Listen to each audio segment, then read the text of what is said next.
What's going on, everyone, and welcome to another random movie review channel. Thank you for stopping by. My name is Chase, and let's talk about one. And the one I want to talk about is Barbarian. Now, this one comes to us from 20th Century Studios, and it hits theaters this Friday, September 9th, if you care to watch this film, regardless of what I'm about to say.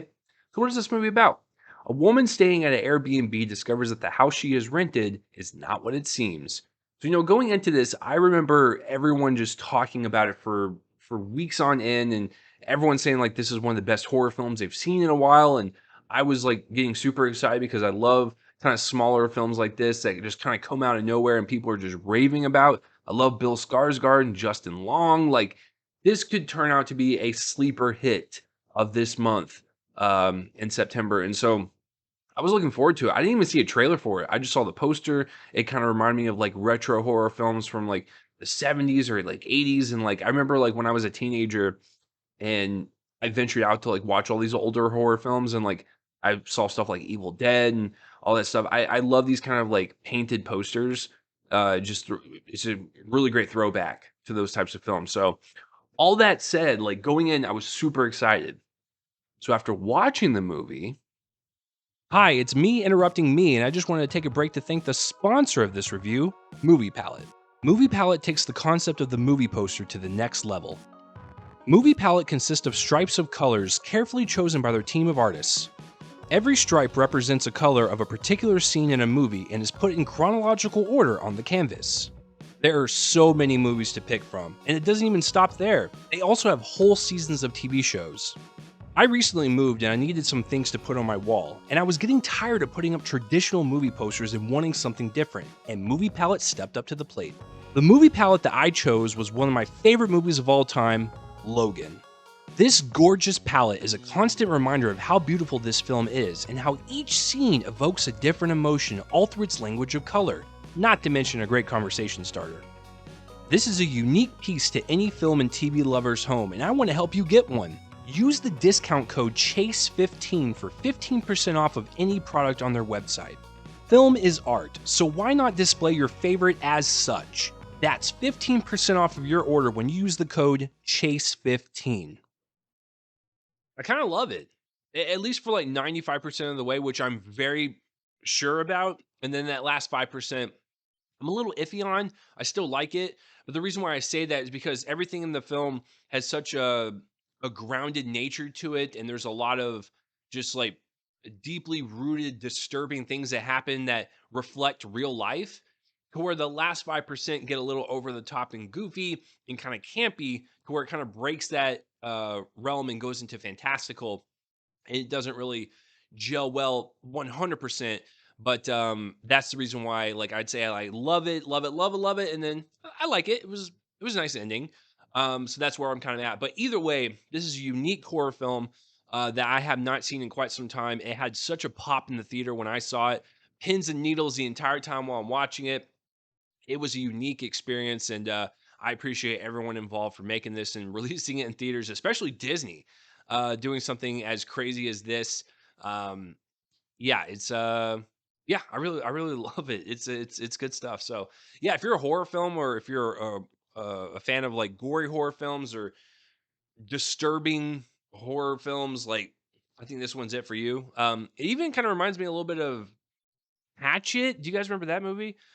Anyways, I'm gonna try to keep this review vague because there's a lot of things in this that are surprising, and it's gonna be very hard for me to talk about it because the cool thing with this movie is like when you watch it and you're experiencing it for the first time, it is it is a journey, and I want everyone to kind of just go into it blind. So I'll be very careful with spoilers. So let's start with writer director Zach Kreger, which by the way, he is one half of the Whitest Kids You Know. The other gentleman, Trevor Moore, rest in peace. um, they had this kind of comedy duo where they did like these skits, and it kind of reminded me of like Adult Swim humor, kind of just offbeat and weird, but always made me laugh. So it's nice to see like someone else from a comedy background come and do horror films. Jordan Peele is like starting the wave, and I'm glad that he's inspiring others to do it. So that's awesome. And so with Zach Kreger, I had no idea what his directing style was like. I knew what his writing style was like because I've seen his comedies, but like, how is he going to do it in horror films? So with this one, I thought he did an excellent job really showcasing his talents as a director and writer in the horror genre. There's a couple things that he did really well as a director. One is he knows how to build tension. There's a lot of misdirects. There's a lot of interesting camera movements. There's a lot of great editing choices to kind of throw you off. Like he is really great at building tension upon tension. And I sat there the entire time, my eyes could not leave the screen. I was glued to it because I was wondering what the mystery was going to be, how it was going to unfold and unravel.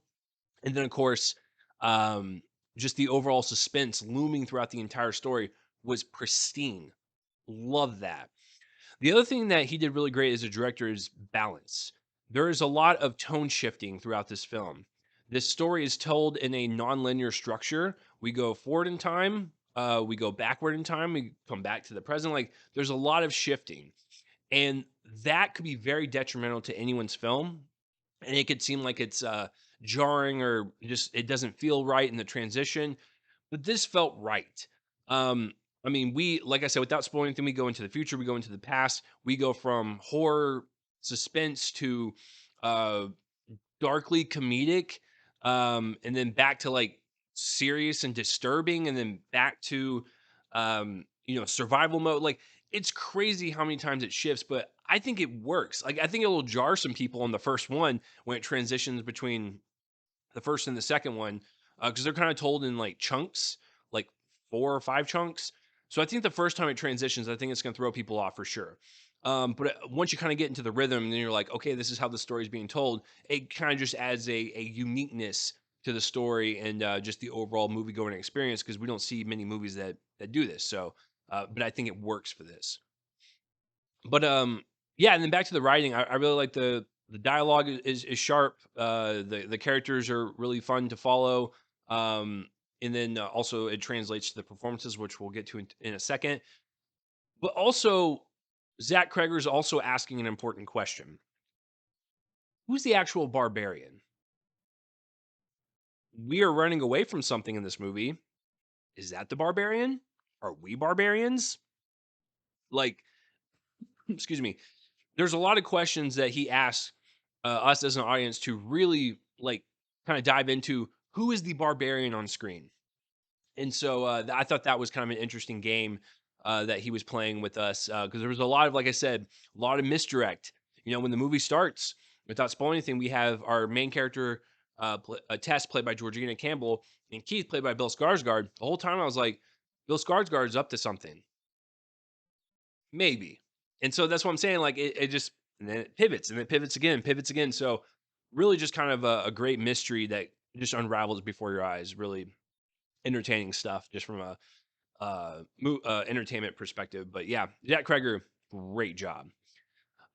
Performances are also really good. Georgina Campbell is a great lead, she's really, kinda nervous in the beginning because like, of this unfortunate situation of booking the same Airbnb with this person, and then she slowly has to kinda, like, figure out how to get out of there and survive, and it was really great to kind of follow her survival tale, throughout this, really horrible house. Bill Skarsgård, is great.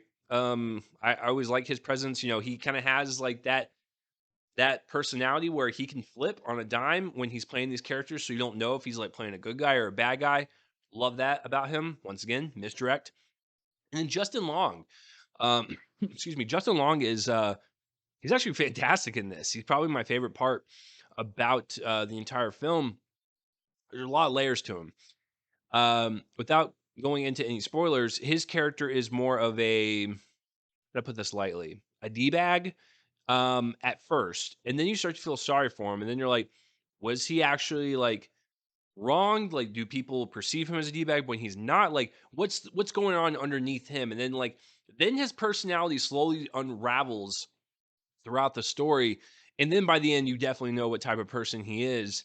But it's it was a really well-rounded performance with his character arc and just the way he performed and acted in certain scenes where you were convinced as an audience that okay, maybe he's turned around, or like maybe he's a good person. He just he's done bad things, or maybe he is a bad person. He's just trying to hide it. Like I have no clue, but like his performance was very layered, and I really enjoyed his presence. So yeah, and then I'm not going to go into any other performances. Because once again, I want you guys to just kind of like enjoy this like for what it is and be surprised with story points and characters like so I'm not going to go anywhere beyond those three because like I said I think just seeing this movie is a wildly crazy time so a wild crazy time there you go so um yeah, I like the way this movie was shot. A lot of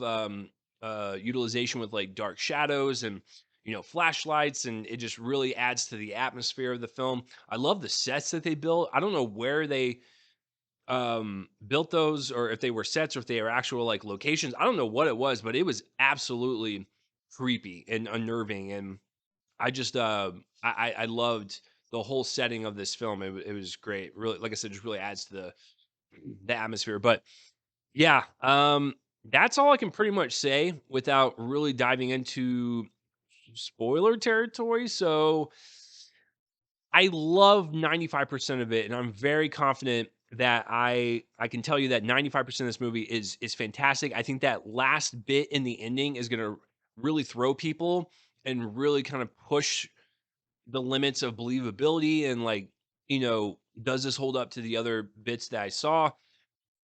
I still like it.